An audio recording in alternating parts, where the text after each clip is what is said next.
Stephanie received her BS in psychology from SUNY New Paltz and her double master's in education and health from Hofstra University. Her experience working as a specialist trainer and educator for a crisis intervention and suicide prevention hotline led to her passion for educating people on how to live their most fulfilling lives. Her pursuit of continuing education led to additional certifications in nutrition, various teaching modalities, and working with special needs children, all of which contributed to a well-rounded perspective on wellness. Possessing an innate awareness of our energetic nature, Stephanie was led to become certified as a Level 2 Reiki practitioner. Recognizing a greater calling to inspire others to achieve results reflective of their true potential, she became a relationship coach and was certified as a dream coach, enabling her clients to gain clarity on their true purpose and create a workable action plan to make their greatest dreams a reality. Stephanie, you ready to rock this? Heck yeah, I'm very excited to meet everybody. Woohoo! We are going to rock this. Everyone, welcome Stephanie. Stephanie, you're now live on Becoming Your Greatest Possible Self, and we are going to have a lot of fun, definitely. Thanks so much for coming on today to share with our audience. We appreciate you. Yeah, thanks for having me. That was like, we were like on the same mode there, where I was like, I'm trying to get in touch with you. You were like, oh, I need to get in touch with, we were like, the universe was aligning. It was crazy. It was crazy. Like you're like, you liked my posts, and I was like writing to you right as that happened. I was like, oh my God, of course. So it was perfect. Yeah. And I'm so grateful because you just launched your book. We're going to be diving into that as well, and what that's been like, what it entails, what's in there. And before we get there, let's get to the power of silence, because that's the theme of today. And we want to know, Stephanie, what has been your experience and relationship with silence in your relationships, in your personal growth, spirituality, life, business, all that? How has it impacted you? The power of silence can go kind of in one direction or another direction, depending on how it's used for what I've seen. I am definitely really big into meditation, so I enjoy that silence, getting to quiet the mind. I did yoga earlier. Definitely quieting the mind, having that mind-body connection, all that stuff is so important. When it comes to relationships, I think that silence can be really amazing. Sometimes we don't need to say everything that's on our mind. Yeah. And that's hard, because sometimes you're just like really frustrated with someone and you just want to share your 2 cents about why it's so frustrating. But I've come to realize that, sometimes saying nothing and allowing the other person to speak and hear the other person's perspective, letting them even know, how it's feeling or how it's coming across to you, and then being quiet and accepting whatever it is they tell you, it can be huge for your growth and for the relationship as well. Yeah, it really gives them the space to be heard and felt and validated versus everyone's trying to compete to be heard and get their piece in. Exactly, because my husband says this all the time, why do you need to be right? And not you, but like anybody. Why is we feel such a need to be right? Like we need to keep explaining something to prove how right we are. Well, what did that do? Did that hurt some feelings? Did it prove our point? Did it make us feel good and strong because we were more powerful and we were better than somebody else? I mean, not exactly the right place to be. So that silence in the right time to really listen, and like you said, open up that space. And then I think the other direction it could be is sometimes silence can be deadly.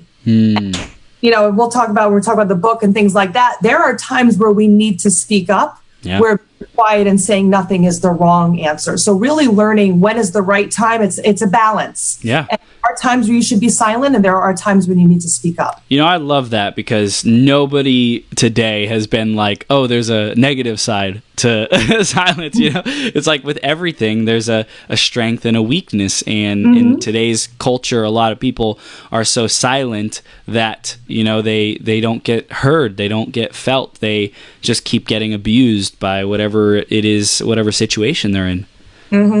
Yeah, exactly. And it's a fear. Yeah.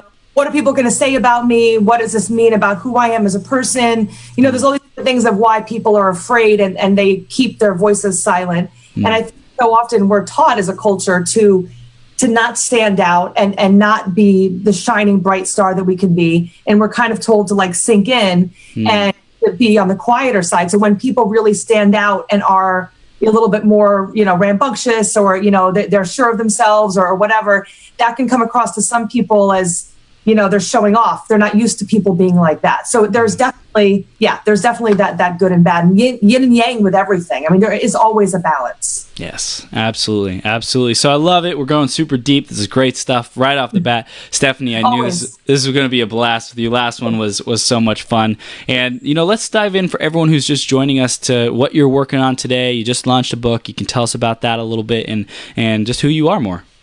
All right. Well, I had a baby, and I'll call it my book, because I was trying to do the math of how long it actually took. It was 9 months in creating. Wow. And I was like, that's perfect. That was perfect timing, because it really was from the time I started until the time it was launched. Wow. It was 9 months. And I mean, I worked this baby and then took care of this baby. Frustrating. I mean, there was definitely moments where I learned a lot of hard lessons when it comes to writing a book. And for me, the lesson was not the writing of the book that was so hard. It was everything else involved with it. You're like, oh, I'm just going to write a book and share stories with people. Well, it's not really as simple as that. So I had actually hired someone to help me just kind of get some of the notes down. Some of the, because I do a lot of videos and stuff myself. So I was like, you know what, I'm going to make my life easier. I'm going to hire someone to just kind of write down things that I've said in different videos. It'll give me some inspiration and whatever. Completely didn't do that. She ended up trying to steal other people's information. And I was like, okay, I am not going to get in trouble for copyright issues because you're being lazy and you're not doing what you're supposed to be doing. So that was like a big, huge mess. So that was a waste of money and a waste of time. So then I ended up taking over and doing it myself. And then it was time for the editing. Well, now I have a really great editor, but I've come to find that when you have friends that are really good editors, those are still not the people to ask to edit for you. Not because they're not great at what they do, but because they're doing a special favor to you, you're not a priority. And again, this is nothing against, it's just the time-wise and money-wise and things like that. It kept getting put off. 2-3 weeks, and then they would have done nothing. And I was like, well, this is kind of important to me. This needs to be edited. So I went through a few of my friends that were editors that were doing me favors that never actually turned into a favor. And I said, what? I'm paying for an editor. I can't do this anymore. I went through 2 different ones, finally found a really good one. Wow. And kind of the rest, I had some really good help afterwards. I had already had someone to do my cover, which if someone is doing a book and they want someone to do their cover, I love the designer who did my cover for very cheap. So you don't have to spend tons of money. Sometimes I feel like you need to spend tons of money to get really great work. And for some things that is true. There are times there are people that just love to do good work and do not charge an arm and a leg. So just because something costs a lot of money does not always mean that it's the best.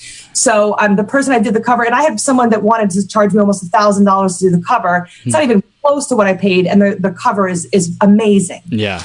So you just have to have the right people. And then I found someone to help me. I wrote the book myself and uploaded it on Amazon, did the whole create space and all that. There's all these little things. I'm not computer savvy, so maybe people out there that are, this might be easy stuff for you. But for me, it was like all these error messages kept popping up, and I'm like, I don't know what this means. So I had someone else look it over, and he was amazing. He caught all these mistakes that I didn't realize because I'd never written a book before. He was like, oh, you forgot to put your name on the top, or you didn't put page numbers. I was like, that doesn't happen normally. He's like, no, you have to put those in. And like things that I didn't think about. He had just written his own book. Oh, wow. Great at like really tying everything together. And then it was like the last like 3 steps just went like bam, bam, bam. And then it was done. So yeah, it was the type of thing where the book wanted to be written. So I think I was a little bit nervous about getting started. But I kind of felt like I had no choice. It was pulling me. Like sometimes I find that for my life, when I feel something pulling me, I have to just go there. Yep. So I was like, all right, I keep getting pulled to do this book. Okay, fine. I give up. I'm just going to write the book. And, I did it. And already there's been such great positive feedback from people that have read it already. I got a message today like, wow, this book is really good. It's a page turner. Like, it just have someone else appreciate all the hard work you put in, to your story. Yes. Wow. That's amazing. And especially I love that it's your baby, 9 months, perfect analogy and timeline for that to happen. And it really is, like when you're going through that process, you have no idea what what you're going to come up against. You have no idea what the process is. Everyone has a different experience with their book writing process and how it all happens, and everyone has a different experience with their birthing process. Exactly. And you expect one thing, and that's never how it really turns out. And that's what happened with the book also. I was like, it's going to take me 2 months and it's going to be done. Not at all. But hey, because now when I write another book, I'll already have all the steps in place. It'll be so much better next time. Wow, that's awesome. So cool. And that's so great, because now you have this like walking, talking billboard of who you are, and it'll open up so many doors for you. So I'm excited to hear what that really makes available for you now that you got this book, and you put it front and center on all your marketing and website and Facebook and all that kind of stuff, just as a huge credibility and really piece. Really cool is that I became the #1 new release. Wow. So it's like super exciting, where because it's about codependency. It's a self-help book, and so a lot of people that are putting out books in that kind of category. So I was hoping that something like that would happen, but I didn't. I was kind of like, I'm just putting out a book, and whatever happens happens. And then all of a sudden, I see next to my name that says #1 new release, and I was like, yes! Wow. Cool. Incredible. So that was like the icing on the cake of like all this work. People are loving it, and it's a #1 new release. Like that's just really cool, because it's not even just because I want it to be #1, which the bigger thing is it gets out to more people. Yes. Yeah. People can see it if it rates higher in like #1 new release or #1 bestseller. Yeah. Those help get the word out for more people to read it. Yeah, that's so awesome. Congrats on getting to #1. That's super, super great. And let's start diving into a little bit more of like what was in the book that made it, so special to you, why you wrote it, all that kind of stuff. Well, I've been on before and I've told my story, so I'm going to give like a quickie for those people who didn't really get to hear it last time. Mm-hmm. So basically the story is just from my unhealthy relationships. And I went for 15 years from one unhealthy relationship to another. And I share the story of each one of those different situations. And in the end, I ended up marrying someone who ended up strangling me on our wedding night and being very, very physically and emotionally abusive. And I stayed for 5 years because I thought that's what I had to do as someone who was married. And I thought I was getting older and I had to, stick to the commitment of being married. So anyway, I went through all that, and I decided one day I'm not going to do this anymore. And I made a switch. It was like, something turned off inside me, or turned on, whichever way, but I wasn't going to deal with the crap anymore. So it was, once I made that ultimate decision, I started to go through the divorce, and I did all of that. So it shares that whole story of the details of everything that got me there, and then shares what happened after I started to really put myself as the #1 priority. But then what I also did was I wanted it to just not be about myself. So I had 3 other people that had overcome codependent relationships share their stories. So they talk, some of the stories are a little bit similar to mine. Some are completely different, but I just wanted other perspectives. So there's a total of 4 different stories in there. Okay. And then the other part of the book is really just about green lights, red lights in relationships, what codependency is, why it's dangerous, where it comes from, and then really how to start creating your best life, and like what to do if you're currently in an unhealthy situation, what can you do to get out, and then how to start actually creating the steps you need to take to create your best life now.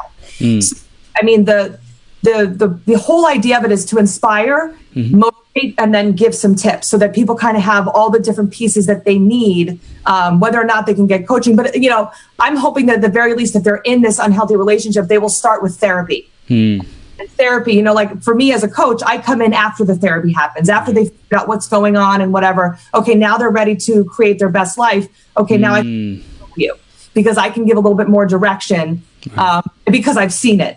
Right. I've been in the down, low, and dirty where, you'd think that you're not going to overcome it. And here I am on the other side, overcoming it pretty well, actually. So I'm curious because, some people get confused or get the distinctions of coaching and therapy like mixed up, So I'm curious, what was your distinctions between coaching and therapy, and why did you choose to not get involved at the therapy level and solely stay in the coach level? Well, for my background, I have an undergrad in psychology, but I don't have a master's degree in like social work or anything like that. I do have, my background is in crisis counseling. I've been in education for 16 years now. So I have all that background, and I've been a coach for actual sports teams and I've been a coach with my students for years. So all that is just kind of what's natural to me anyway. But what I like about the coaching is that you can be more directive. And I'm sure that you find when you're coaching your clients as well. Yep. You know, with therapy, it's kind of like letting the other person talk and letting them go to whatever journey they're going to. And, you know, I spent years in therapy and it was amazing. And I recommend everyone to go to therapy at some point. But it was really about me figuring it out for myself. What's great about having a coach is you have that accountability. You have that person to kind of bounce ideas off of, because you might think that you have the right answer, but you've been doing it wrong for years. So someone to say like, oh no, this is what I did as a successful person, and to follow what that coach is saying. And that's one of the things I think is really important, is that people need coaches because too often they're trying to get coached by people who don't know what they're doing. You know, your friends and your family that want to give you great advice about business or about relationships or whatever, and they're in this crappy relationship making awful money and their life is a mess, probably shouldn't be giving coaching advice. Nope. Nope. But those are the ones that do it freely and openly all the time. So really having someone that has been there, be like where you want to be. And there's a point where you outgrow your coach and then you need someone else because you're doing so well. But to really, you know, I think that as a child, you're kind of, you have your hand held by your parents, like don't do that or do this, whatever. As an adult, we don't really have that accountability person. So the coach is a person that's holding you accountable, giving you good advice, and being a little bit more directive, as opposed to a therapist that's like, just be you and feel your feelings. And, you know, not that we don't want you to feel your feelings. Okay, that's, you know, got to work on that. Right. Let's do this. Right. You know, it's just more directive. I love it. Cool.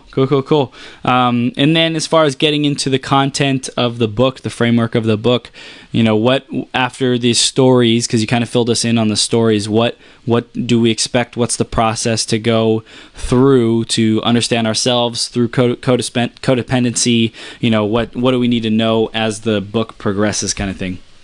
Well, I mean, the sad thing is how common codependency is. I think that a lot of people feel that codependency is kind of a natural thing. I mean, I was even listening to the radio today, and there's all these songs that are out, and it's about like, you know, oh, I threw your stuff out on the front lawn, and you came back, and we broke all the you know, dishes, and there's this like turmoil and anger, and you know, and it's like name calling and stuff, and all that stuff is normal. And as a teacher and someone who's taught high school now for 8 years, I see it happening from the time that we're kids. A lot of people, like clients that I see now, this started when they were teenagers. For me, it started from my family. So I really the important piece in the book is really sharing what codependency is and where it's coming from. And it's really about poor boundaries. The two big things I find with people that are going through codependency issues is self-esteem. And I've been a strong, independent woman my whole life who thought that my self-esteem was pretty decent, but obviously it was not. But it wasn't because I didn't know or understand what love or relationship was supposed to be like. Of course. In my mind, codependency was a normal relationship. I had no idea. So that's what, you know, I'd held it up to was like, oh, like name calling and yelling. Oh, okay, well, that's normal. That's what happens in relationships, without realizing, hey, I don't have to put up with that. So codependency, I mean, if you had a parent with a mental illness growing up, if you lost a parent young, if there was someone with some kind of drug or alcohol abuse issues, feeling like you weren't listened to, or that you had to hide something in your family, whatever it was, all of those things will help really kind of lay the groundwork for codependency. And a lot of people I speak to, that's the issue. We learned it really young and we keep it going throughout. So that core thing is a big piece of what I teach towards the end of the book, like 3/4 into the book. Okay. And that's just being aware of what it is, kind of thing. And these, like, how to notice if you have poor boundaries, how to notice if you're not being confident, what someone, he or she, might say in that relationship, kind of thing. Exactly. Yeah. What it looks like, because that's what I think is really important, is what does that look like? You know, called a bitch, or, you know, being called names when you're arguing with someone. That's what's normal to you. You don't realize that's not healthy. So explaining to people that, hey, as soon as someone calls you a name, that's a red flag. In fact, it could be if not like run, like have huge red flags, you're ready to run, because that's something never, ever, ever happen. There's a certain amount of respect, but really, really teaching people like, this is what it looks like. This is what it shouldn't look like. I think that was a really big eye-opening part for a lot of people reading through it and say, oh, okay. Yeah. So that's not okay that's happening. That is strange. And then the really big things, and then I even talk about things that I have to look out for now as someone who has been through that, talking about silence. There are parts of me that sometimes wants to, if there's some kind of conflict, I want to be quiet about it. I don't want to make a big deal. But then there's the other part that knows that that's not healthy, right, and it comes to relationship. And again, knowing when to say something, when not.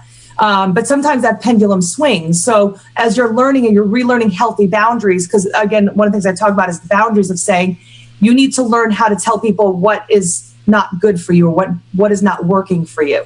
So like, for example, if someone says something that hurts your feelings, just flat out say, hey, what you just did hurt my feelings. I would appreciate if next time you spoke to me, separately from the group, or, that was embarrassing to me or whatever. And just, and sometimes it'll be a little too much and sometimes it won't be often enough. But as you're learning, you need to just start setting those boundaries, and people aren't going to be very happy about it sometimes. Sometimes when you're switching those boundaries around, there are people they're going to be pissed off about it, but that's okay. That's not your problem. Really focusing on you and what feels good to you, and taking care of yourself. So I talk about self-care a lot, definitely yoga. I talk about, hydrating. I follow a mostly vegan diet, things that's just really about keeping your body healthy and keeping your body in tune and speaking your truth and not letting things just, keep overwhelming you. I mean, in fact, it kind of is weird timing, and this is related to the book, but also about, being quiet, is that, so my ex-husband is obviously a big part of this book. And about an hour ago, I got a message from him that said he had read my book and that it was all lies, and he can't believe that I wrote this book, and he's all very upset with me. And I didn't respond, because in that situation, no response is better, because if I became defensive, it would be back and forth. Totally. And I know that for him, he's looking for me to kind of start going back and forth, and he wants me to be defensive, and he's trying to intimidate and scare me, because that's his mode. Like, that's what he would do. So I was kind of like, wow, this is interesting. Here I am going to talk about the book, and I have, the ex-husband, who's the star of the show, trying to kind of threaten me to not say anything, which he's told me before he didn't want me to share what had happened, instead of taking responsibility. We all take responsibility for what we've done, what we do, and so we can learn and move on. Obviously, some people have learned and moved on, and some people have not. Yeah. Wow. Power of consequences. Oh. Yeah, exactly. We don't like the consequences always, but they're there. They're always there. Yeah, totally. That's incredible. Well, I'm grateful to hear that you got your message out, and you had the courage and ability to do that. And people are not going to be happy when we're on our kind of soapbox sharing our truth and other people are hearing it, getting value from it. There's going to be people who are like calling us out on it, and I, for example, for me, I used to not be anything like a coach or a business coach, and I can only imagine in 5, 10, 15 years, not that I'm attracting this, but it's a possibility that some of my childhood friends might say like, you're a sellout or something like that, and it's like, really, come on, just because I'm like helping people and making a difference and creating the life of my dreams, like you say some crazy stuff like that, or that's not you, don't, like, whatever. And I think it's just really cool that you're living your truth in spite of resistance and just stuff that comes up. You're sharing it because people need to hear this, and people do that because, again, for their own fear and discomfort. Like, oh, here you are shining brightly for everybody, I can't do that, so instead of trying to get to where you are, I'm going to try to bring you down. And I hate to say it's pretty common, and which why it's so important for me to really try to get people to get the right coaches and the right team. I mean, even for me, I don't really have a lot of people in my personal life. I have a few, and I do have my team, but other than my team of people, I don't have like friends that are doing what I'm doing. Right. I have people that are supporting me in that way. They're just doing their regular thing that they're not very happy with, and they're just kind of pseudo living, and that's fine with them, and that's okay. I'm not trying to change that. But yeah, I mean, I could sit there and listen to them bitch and moan about life and kind of go down to their level, or I can keep doing what it is that I'm doing. So, it really is who you're surrounding yourself. People, are they helping you to move forward, or are they holding you back? Because they have to be lead weight sometimes. Yeah, I'm curious. I want to jump back to the book real quick. Like, was there something that you felt like you weren't able to put in the book that you wanted to? Well, there was definitely more than a few stories that I didn't share. Part of it was just because it didn't go with the flow of the book. But also sometimes it was, how many stories can I tell about my ex-husband doing something crazy, and it's just like, okay, you get it. There's, I gave lots of different crazy stories, and the list could go on, but that doesn't help with the book. So trying to figure out what stories are important to share because it's going to add to the book, and what really is just kind of, okay, we get it. So that's kind of a big thing. I mean, realistically, I really tried to put everything in there. And, there's one or two things, actually, a friend of mine is a social worker, and she has actually said to me, you could have shared more about your family life. And, and she's completely right. However, I do still have a relationship with my parents, and I don't want to destroy my family. So there are things that I could have gone into more detail about that would have made the story that much more probably understandable. But I think I gave enough for the readers to understand with knowing that my parents are going to read the book, and I don't want there to be family turmoil from it. So there's enough that they're not going to be happy with it. Because, again, it goes back to that, nobody wants to share the deepest, darkest moments, So even a little bit that I shared, I know is going to be uncomfortable because it's the family secrets, so many families keep, which are so deadly. But if I went into more detail about them, there would have been way more issues for me to deal with. And those consequences were not worth it. Yeah. At that point. Wow, that's powerful. So you got to play this kind of political game to make sure that you're not hurting people. Like you said, those consequences, I'm curious, this consequences come up a couple times now. Like, how do you feel about codependency and consequences? How do those two relate for you? When people are codependent, when those actions are being taken and things aren't being done, what are some of those consequences? How does the consequences link for that? Well, the consequences are really a lot for yourself. I mean, I had someone that sent me a message today, and he was saying, I want to read your book, but I'm afraid that my wife's going to read it and she's going to want to get a divorce. And he goes on to say, that they're having family or, marital issues, and that all he wants to do is help her, and he's trying to make her life better. And he's going on and on about her. And I was like, wait a minute, freeze. This is about you. You can change you and your life, but you need to not be focused on hers. She's an adult and needs to focus on her. So the big thing for codependency and consequences is, until you can admit that you have an issue with codependency and admit that you need to stop focusing on other people's lives and focus really on yourself, the consequences are going to be that you're going to continue the same cycle over and over again. Wow. I could sit there and be like, oh, poor me. And this is, I didn't realize that I felt this way at the time, but I did. This victim mode. Poor me. I keep dating all these horrible men that are so bad. And what did I do wrong? And what do I do to deserve it? And not that I did anything wrong to deserve it. I didn't deserve it. However, taking responsibility instead of saying, hey, I'm a victim, but taking responsibility. There are people that are codependent that are, their husbands or wives are into drugs or alcoholism, and they're trying to protect them and take care of them, and they're getting sick because they're trying so hard to make the other person's life better. Well, at some point you need to focus on you, because again, that's your job. So you blaming the world for being unhappy, and it's until you say to yourself, hey, wait a minute, this is my responsibility, you're not going to have any change. So those are huge consequences, because I could have stayed stuck there and I wouldn't be married with, a child and another one on the way and live this great life. My consequences would have been not experiencing this. So that I broke the mold and changed that cycle that was going on. And it'd been going on in my family for years. And that's how scary, how common it is that families could be 3-4 generations of unhealthy relationships. again, how do you learn it? Well, because grandma did it, grandpa did it, Mm-hmm. my aunt did it. Everybody was doing that. What would you say is one of the most insidious or unnoticed types of codependency? Sometimes just, I mean, when you're really just focused so much on somebody else. So, you might be focusing on all the little things that they do right or wrong, and you think they need to fix all those things.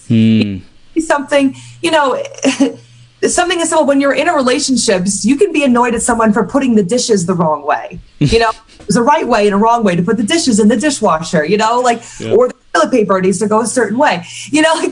There's silly things that you argue about in relationships. And some people, you let the small stuff go, which you should if you're going to be in a healthy relationship. And then other stuff, you talk about it.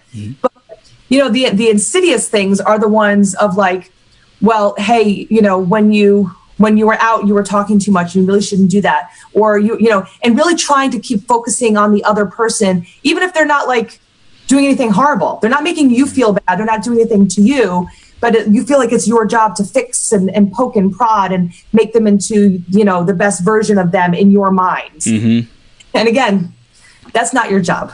Do that. Wow. So it's it's almost like codependency. You think you're depending on someone else for your emotional stability and support. Exactly. And it could be the complete opposite of my codependency is I need someone to micromanage and fix and change. Yep. I see the possibilities in someone, not who they actually are. And I'm going to fix them to make them into this person that I want them to be. Yeah.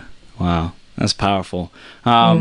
What other patterns should we be aware of when people are being codependent that are like red flags or yellow flags? If you're ever noticing that a relationship that you are in is causing you to lose sleep, to be frustrated, to be, sad, are you crying all the time? Are you worried about it? Is there drama? That's the big thing. Is there drama? Because realistically, there shouldn't be drama. There's enough with people that you love getting sick or, politics or all these other things going on in the world. You don't need drama. Your home should be your safe place. All you're thinking and doing all the time is talking about how unhealthy relationship is or how stressed out you are that this person didn't do something that they said they were going to do or how let down you are. And that's all the conversations you're ever having about this person. And again, it could be a parent, it could be, a significant other, whatever, but those could be some definite signs that's happening, that you're in a codependent relationship. And getting help is really just learning how to focus on you. Why is it okay for someone to treat you badly and for you to stay in there? And really coming to terms of, fixing yourself and focusing on you. So again, if you're all focused all the time on somebody else, then it takes away it makes the excuse for you not to take care of yourself. So, and people use that as a scapegoat. And I did, again, and I didn't realize I was doing it, but if I could be focused on all these other people and how badly they're treating me, then I don't have to take responsibility and take care of myself. And there were things that I had to take care of and I didn't realize it. So if you're noticing that, that it's constantly that conversation and constantly you've had the same conversation with that person many, many times, or they're not accepting your boundaries. One of the people that my first relationship with my mom, for example, I didn't know what a healthy boundary was, because when I would try to set up as a child, hey, I don't like this, it was kind of like, well, we don't care. And this is what we're going to do anyway. And there's a little bit of that with parenting anyway, but with that, it was just kind of like I never felt like I had a voice, and that definitely taught me as I got older that such thing as boundaries. So I didn't understand what that was. So if you feel that something is making you uncomfortable, you really need to share that with the other person. And if they're not willing to listen, then you just start changing the relationship. That sometimes we need to, if not cut off the relationship. Especially if it's a significant other, sometimes family relationships. I mean, again, there are certain people that I have to really limit my time spent because I can feel myself getting drained. And if am not going to allow that to happen to myself. It's I have my sanctuary of my home. That's my safe place. I have my husband, my child, like that's our safe place. I don't have a lot of extra energy to give to someone who's trying to suck it away and not be respectful of me and my boundaries. Someone who's codependent, if you are in that situation, you can't be worried about everything else all the time. You've got to be focused on you, what you're doing, your immediate family, and really like setting those boundaries up and making sure that people are being respectful of you and vice versa. So what would you say is one of the most toxic forms of codependency that you've seen? Well, I mean, of course, when I was in my unhappy marriage, the toxicity was a combination of the physical abuse and the psychological abuse. There's a lot of people feel that when they are getting punched, that's physical abuse, but other things that are physical, people don't think of that as physical abuse. And I didn't. I never got a black eye. I never got beat up in that sense. But the toxic things is it keeping you from enjoying your life? Is it keeping you from your friends? And for me, what was super toxic is that, he did not want me to do better than him because it made him insecure. Wow. And so if I was doing something really good, or if I was out in public and people were listening to me, he would tell me later, well, nobody really cared what you were saying. You were talking too loud and you were trying too hard to be the center of attention. Or, just like rude, nasty comments afterwards or under his breath, so that he would be smiling and saying something really nasty under his breath. So I'd be upset and I'd look like the crazy one as he's still smiling and being friendly to everybody, Wow.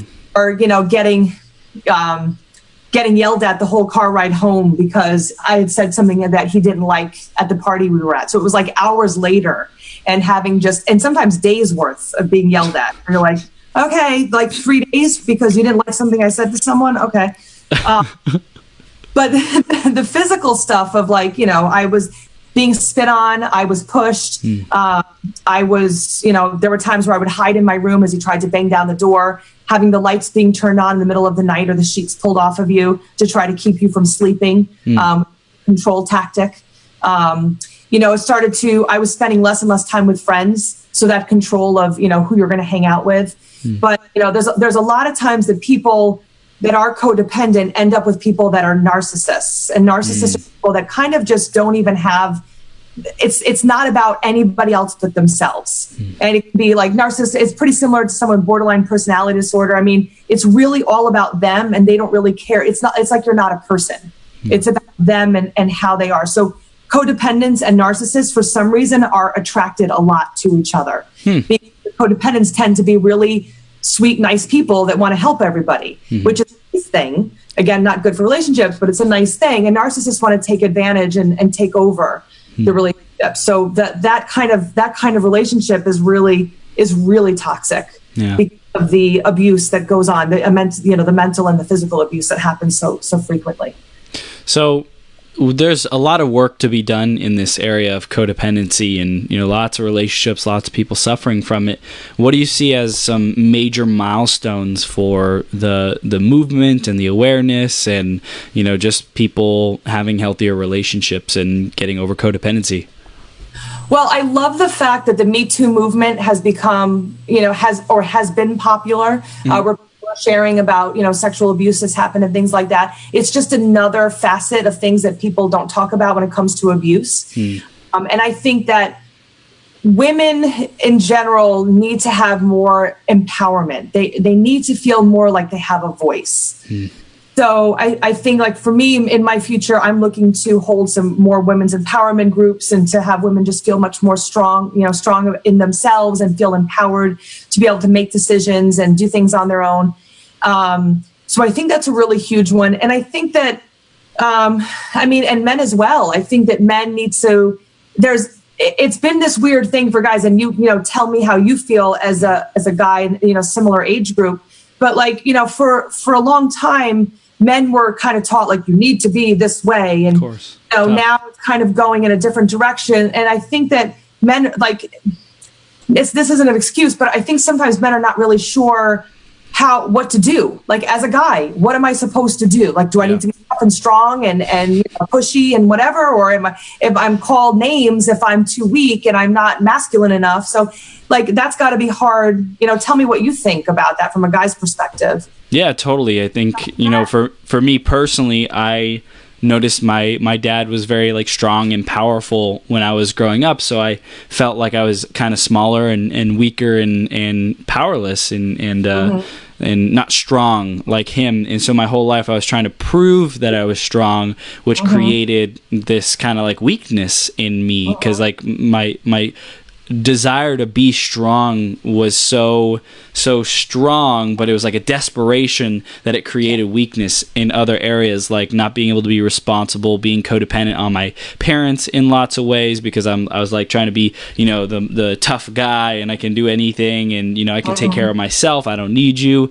But in reality, like I had to like borrow money multiple times and just like do stupid stuff that if I would have just been honest about, hey dad, you're disempowering me, or whatever language was that I would use, that stuff wouldn't have happened. So and from that, I became super feminine, right? Super like listening and empathetic, because I hated the way that my dad made me feel when he expressed power. So I showed up as a feminine man and like a good listener and stuff. So I've really been dialing in the more of the kind of the masculine that's respectful, that's calm and powerful, that's ready to unleash at any moment, but not necessarily like showboaty and like big and flair, so to speak, but just that calm, powerful presence and the ability to protect my loved ones and stuff. Like that's something that I had really been developing over the last probably year or two, that because of my upbringing, I kind of did this pendulum swing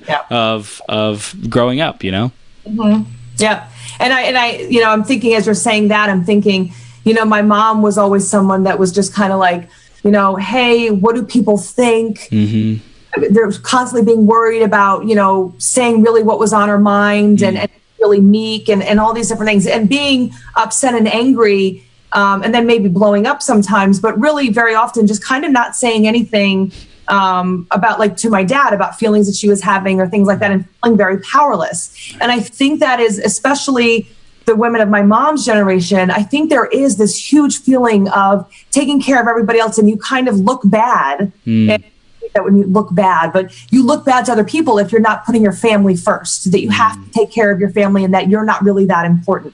And the reality is, someone's got to take that last piece of pie, and it doesn't always have to be somebody else. Sometimes it can be you that gets it.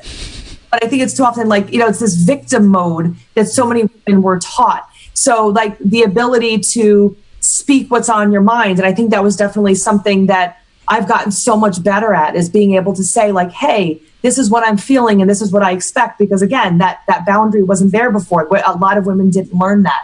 So I think that for guys and for girls, we just really need to learn how to communicate, how to really share. We're not mind readers, us, and to just, err on the side of sharing too much rather than not saying anything when it comes to your feelings, because too often there's just this feeling of disempowerment and no one's sharing anything. So, and I appreciate what you said, because I think that that's so common for guys. And so, I mean, I live in Long Island and you live in California, right? So there's like all these guys that are trying so hard to be big, strong guys. They're going to the gym. They're all big and muscular and they're showing off about how tough they are and how manly they are. And like, really you're like the ultra masculine, but then, that to me is intimidating because it's like, they're not even giving the woman that, like, it's like this power thing that I think is uncomfortable. So I see people going, like you said, in different directions with that.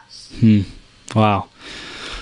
Speaking of power, like, how does that revolve? Power, control, how does that revolve around codependency? Like, where does that show up? How does that influence codependency? Such an important piece of that.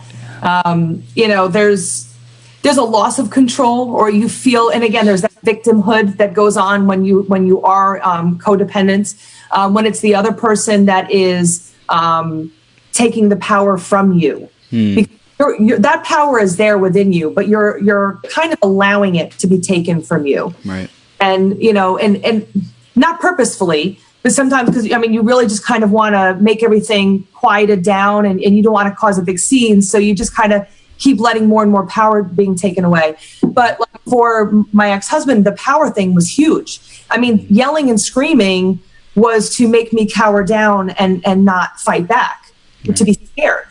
So, you know, or to keep me quiet, or to keep me from sharing anything, you know. And again, I wouldn't want to tell my friends what was going on. You know, when I first started sharing my story, some of my closest friends were like, oh my God, I didn't even realize that much was going on. Like they knew something, snippets, but not the whole scenario.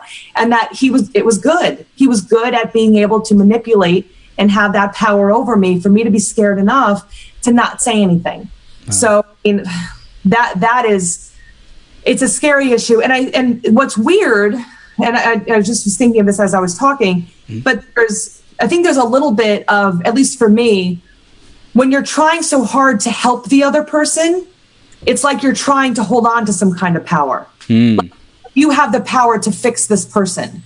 You know, like, oh, I'm going to be the one that helps them. I'm going to be the one that changes how they are as a person. They're not going to be this, you know, hey, there were this big bad boy before, but not with me. You know, I have the power to change him and make him better, or vice versa. You know, It was this way, and now I'm able to fix her and change her. So and I didn't even think about that till now, but there is a little bit of that in that codependent person, of like that power and strength that you're feeling of like, I can make this better. I'm going to be the one that comes in and changes their life. When again, you're not a therapist. And even if you are, you have no business doing therapy with your significant other. They need to be getting the help themselves. Yes. And to be taking care of yourself.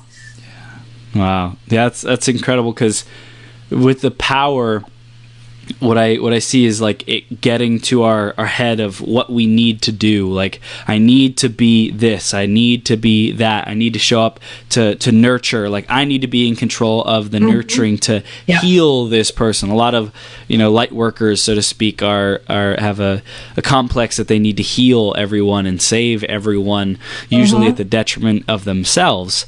And then like you were talking about, the narcissist has the power, like, this is all about me. Like, what are you talking about? Yeah, exactly. You have feelings? They don't matter. Man, this is incredible. So I'm curious, like, is there any other really red flags or things that we need to know about in terms of the codependency, or what to look for, what to notice, signs, anything like that? You know, I think the biggest thing, no matter what, is to really just know thyself. Really have to focus on knowing who you are and what you want. And, you know, and again, not focusing on other people. So, you know, like you said, in the past year and a half or so, you've started to really focus on you. And I think that is such an important piece that so many people mess up on is, and I wrote this in the book too, is that, you know, serial daters. So, okay, you know, you start when you're, and I have students that I actually just had this conversation with a 17-year-old. Well, why is it bad that I started dating someone right after I started dating this other girl? I was like, because you need a break. And he was like, no, it makes me feel better to go from one relationship to another. That way I don't feel so empty. And I'm like, oh my God, I'm like 20 years. Like, this is exactly the problem. Wow. You know, it's really taking the time to focus on you and getting to know yourself. And, you know, my husband and I talk about this all the time. Him and I would not have found each other if we had not taken the time to focus on ourselves. Because when we came to the table, we were both full, complete human beings. We weren't looking for someone to complete me. Right. You know, we're looking for someone who was an equal playing field, who was looking to create their best life and live, you know, help others and you know, but really to do our best, to do our calling, to live our purpose. That was something that was really important to both of us separately.